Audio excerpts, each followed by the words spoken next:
سڵاوتان لێبێ بینەرانی خۆشەویستی تەلەڤیزیۆنی کۆمەڵا لەگەڵتانین بۆ پێشکەشکردنی بەرنمەیەک سەبارەت بە بارودۆخی کۆڵبەران لە هەفتەی ڕابردوو. بۆ مەبەستە داوامان کردووە لە هاوڕێ فەرزاتی وەتەندووز ئەندامی دەستەی بەڕێوەبەرایەتی کۆڵبەر نیوز کە لە ڕێگەی سکایپەوە بەشدار بێ لە بەرنمەکەمان. فەرموون تا کۆتایی لەگەڵمان بن. هاوڕێ فەرزاد، ئەم کاتت باش، سپاس بۆ ئامادەبوونە لە بەرنامەی ئەمڕۆی ئێمە. زۆر سپاس بۆیەوە هاوڕێگیان، دەستوچاوی خۆش بێت و سڵاو ڕزم هەیە بۆیەوە بۆ تەواوی بینەرانی خۆشەویستی تەلەڤیزیۆنی کۆمەڵا تیڤی و زۆر سپاس بۆم دەرفەتش لە خزمەتانە. زۆر سپاس هاوڕێ فەرزاد. یەکەم پرسیارم ئەوەیە، کۆڵبەر نیوز راپۆرتێکی لەژێر ناوی هەفتەی تاڵی کۆڵبەران بڵاو کردەوە، لەوێ ئاماژەی بە کوشتار و برینداربوونی کۆڵبەران کرد. ئایا ئەتوانن ئامارەکەمان بۆ باسکەن و بۆچی ناوتانیا بە هەفتەی تاڵی کۆڵبەران؟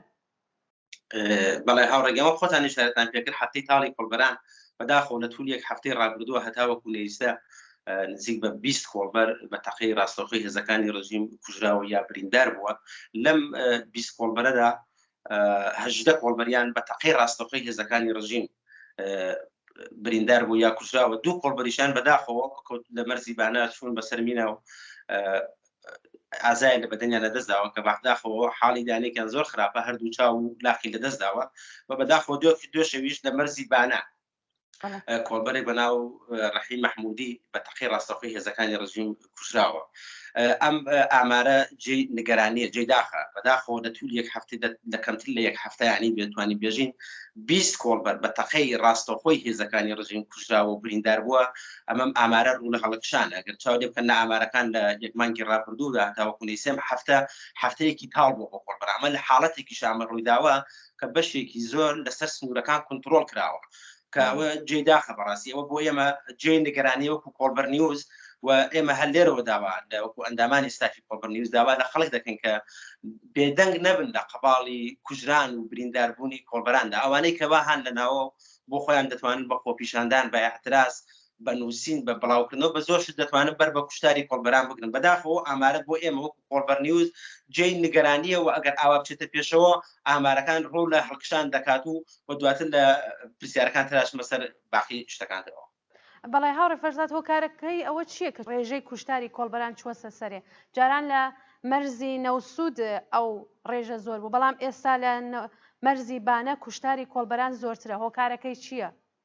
بەڵێ ئەگەر ئیجازەم پێ بدە من تۆزێک دەگەڕێمەوە بۆ ماوەیەک پێشیشتە، چەند ساڵ پێشیشتە. هۆکارەکەی لە سەرەتا هەڵدەگرێتەوە ئەم سیاسەتە لە ساڵی 1384 بووە. ئەو کەسانێک کە لەسەر سنوورەکانە کاریان کردووە، کاری کۆڵبەریان کردووە، ئاشنایەتیان لەگەڵ کەسێک هەیە بە ناوی هیوای تاپ کە دوایی هیوای تاپ خودی خۆی بوو بە مۆرەیەکی سوختەی جمهوری ئیسلامی کە گوایە جمهوری ئیسلامی و کەسێکی ئەعدام کردووە، بەڵام ئەوە دوورە لە ڕاستی و هیچ کەسە جەنازەی ئەم کەسەی نەبینە. زیاتر لە 72 کۆڵبەری لە سنوورەکانی مەریوانە لە باقی سنوورەکانە کوشت و جەنازەکانێکی تەنانەت ڕادەستی خانەوادەکەی نەکردەوە. ساڵی 1300 دواوە کە هیوای تاپ دەگیرە، ساڵی 1387 لەسەر سنوورەکانی مەریوانە کە دەستیان کرد بە کۆنتڕۆڵی مەرزەکان، لە کەمتر لە 2 مانگدا زیاتر لە 2700 وڵاتیان کوشت. تەواوی مەرزەکانیان کاناڵکەشی کرد، برجەکیان لێدا و تاقەکردنیان لە کۆڵبەران زیاد کرد، نەمابەینی هەر 500 متر بۆ 1 کیلومتر برجەکیان لێدا. ئەم ئەو کاناڵ دیواریش کە لیاندا بوو زۆربەی ئەو کۆڵبەرانەی کە ئەکەوتنە خوارەیە دەستیان دەشکا یا لاقییان دەشکا یا زۆر کات ئەو کۆڵبەرانیان دەگرت نەوت و گازرائیلیان دەکرد بەسەریان یا لە زستانە لیباسەکانیان لەبەریانە دەرەهێنان و گوێڵیان دەکردن. هەر لە ساڵی 1370 من ناو خەڵکی ئاوایەکانم بیر نایە کە زیاتر لە 7 کۆڵبەر لە نزیک ئاوایی بایەوە کەوتن بەسەر مینا بریندار بوون بەپێ ئەو شایەت حاڵەکانی کەماون دوو کەسیان دەڵێت هاتنە سەرمان ئەوانەی کەوا بریندار بوون تەقەیان لێکردین. دواتر هەڵدەگەڕاوە بۆ بۆ مەرزی نەوسود بۆ یەک ساڵی ڕابردوو لە مەرزی نەوسودا بە بەهانەهایەکی مختلف کە گوایە کۆڵبەران ئەسلاحە دێنن، ئەسلاحە ڕەدوو بەدەڵەکەن. ئەمە دوورە لە ڕاستی، ئەمە دوور لە ڕاستی. ئەوانەی کە کاری کۆڵبەریان کردو دەزان کۆڵبەر کەسێک کە دەچێت بۆ کۆڵبەری تەنها دەرامەد و منبع دەرامەدی کاری کۆڵبەریە، تەنهای سەرمایەشی ئەو پەتی کۆڵبەرەیە. ئەنی زۆر من خۆم شایەتی عینی بووم کۆڵبەر بووە کە پەتی کۆڵەکەیان لە سندووە سووداندویانە پولی پێ نەبووە، چوە قەرزی کردووە پەتی کۆڵەکەی دووبارە سندوێتەوە بۆ بەهانەهاوە کە گوایە ئەسلحە ڕەدوو بەدڵ دەکرێت. ئەمە دوورە لە ڕاستی. بردۆ دەستیان کرد بە برجەک لێدان لەوێژانی چادریان لێدا سیم خاڵداریان کێشە بەردیان لێر دەکردەوە بەسەر کۆڵبەرانە ئەمە هەر لە ئامارەکانی کۆڵبەر نیوزە هەیە بەداخ و ڕۆژ بووە بە یەک ڕۆژ 15 کۆڵبەریان بریندار کردووە. یەک شتی تریش هەیە لێرەدا خودی ڕژیم زیاتر بە کلاشینکۆڤ یاخ بە ئەسلحەیەکی تەقە ناکە لە کۆڵبەران، زیاتر بە تاپڕ تەقەکە لە کۆڵبەران. ئامانجەکەیشی ئەوەیە کە زیاتر کۆڵبەران بریندار بکە. هەر لە ماوەی چەند یەک هەفتەی ڕابردووە خودی ڕژیم لە ئیطلاعیەکی بڵاو کردەوە بۆ مەرسی نەوسود ئەو کۆڵبەرانێک کە ئەچن بۆ کاری کۆڵبەری مەسئولیەتی گیانی خۆیان لە قەباڵی خۆیاندا، ینی مستەقیما وتی ئەگەر هەر کەسی ڕا بە کۆڵبەری مە دەیکوژی. مەرزی نەوسود بەشێکی زۆری کۆنتڕۆڵ کرا دیان لە چەند ڕۆژی ڕابردوودا دوو کۆڵبەری لە مەرزی نەوسود بریندار کراوە شار لەسەر کۆڵبەرانی زیاد بوو. هەر دوێشە و بەپێ ئەو خەبەرەی کە چەند سەعات بەر لەی دەسێمە کەوتووە زیاتر لە 50 کۆڵ ئیمشەو گیراوە، ینی هیچ کۆڵبەرە نەیتوانێت بە کۆڵەکە بێتەوە. ئەو کۆڵبەرانش کە دەچن بۆ کاری کۆڵبەری کرێی کۆڵەکەیان دوێشە و بەپێ ئەوەی کە من لەگەڵ چەندی کۆڵبەرە ارتباطم کردووە قسەم لەگەڵا کردو کرێی کۆڵەکان 850,000 300,000 ئەبێ بێن بە کرێی ماشینەوە لە حاڵەتێکایە کە ئەم کۆڵبەرانە ئەگەر بە سلامەت بچنەوە بگەڕێنەوە ئەگەر کۆڵەکان بێن ئەگەر بە خاڵش بگەڕێنەوە خۆ 300,000 زەرریان کردووە. لە مەرزی نەوسوودا ئیسە تەقەکە تۆزە کەمی کردو بەڵام فشار لەسەر کۆڵبەران زیاترە، یعنی لاڵە کۆڵبەر بڕوات شیشەی ماشینەکان دەشکێنن. لە یەک هەفتەی ڕابردوودا ئەو سیاسەتێک کە لە مەرزی نەوسود و لە مەرزی مەریوان ئاخریکە دەبێن بەڕێوە مەرزەکان زیاتر کۆنتڕۆڵ دەکرێت، لە مەرزی بانایی سێ دەبێن بەڕێوە. بەداخەوە هەندێک ڕۆژی ڕابردوودا فەقەت لە یەک حاڵەتە 12 کۆڵبەر بریندار کراوە.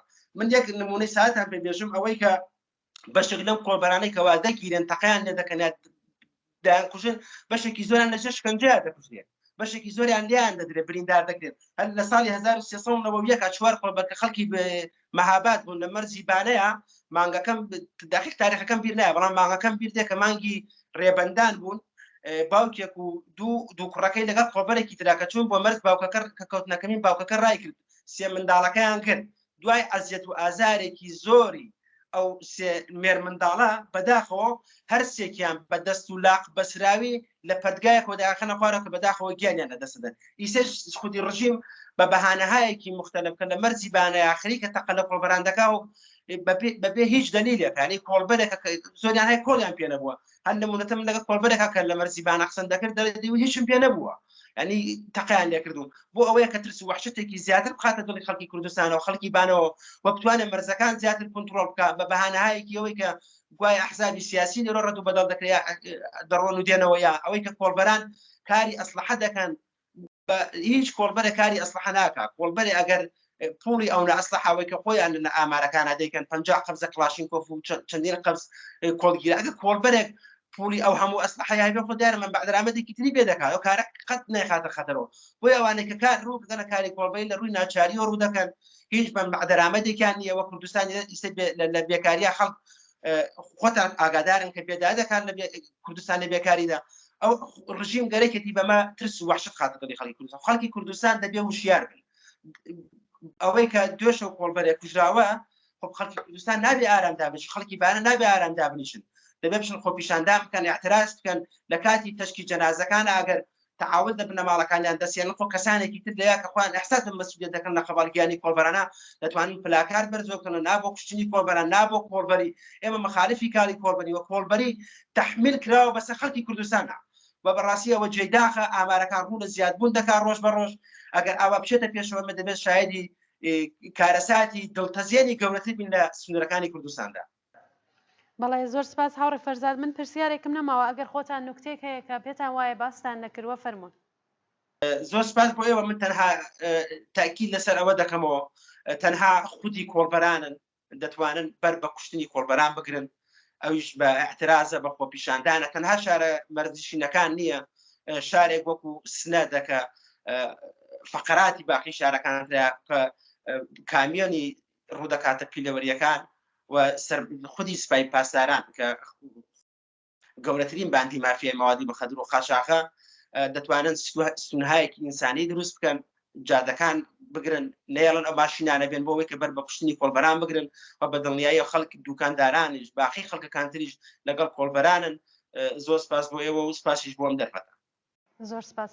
بەڵێ سپاس بۆ هاوڕێ فەرزاتی وەتەندوز ئەندامی دەستەی بەڕێوەبەرەتی کۆڵبەر نیوز کە لە بەرنامەی ئەمڕۆمان بەشدار بوو. بەڵێ بینەرانی خۆشەویستی تەلەڤیزیۆنی کۆمەڵا بەم جۆرە هاتینە کۆتایی بەرنامەی ئەم هەفتەمان. سپاس بۆ ئەوەی کە تا ئێستا لەگەڵمان بوون.